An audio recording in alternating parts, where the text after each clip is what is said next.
guess it started really loose, gestural. I started directly with paint on this. Just really, really thinned down paint. Actually started with house paint. And it was very muted, which some of that is still in here. I liked the idea of focusing on something like an underwater figure, I guess, because of like the different tones and things that happen to flesh when it's underwater. And there's enough pain in everyone's life that it masks them in a way, and that I feel like water does that with people, or does that with anything, but it just represents that. I wanted it to feel really loose and gestural because of or parts of it at least, like in here, because of the emotion that I was feeling at the time.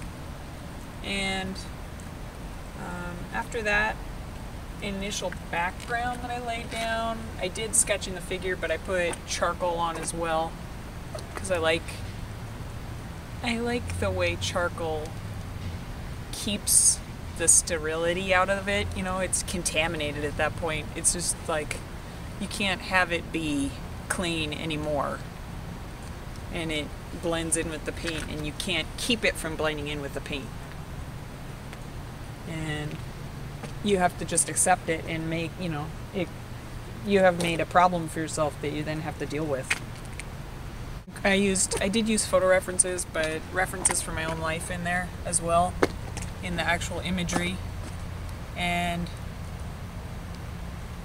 I also wanted to play with, things that were, of course, impossible, like elongating the neck and the upper arm.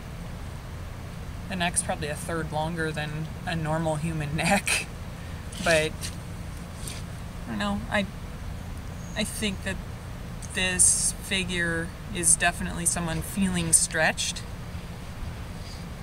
to the point of sinking. So, like I said, compelled to paint. I was compelled to decide something and present it in a painting.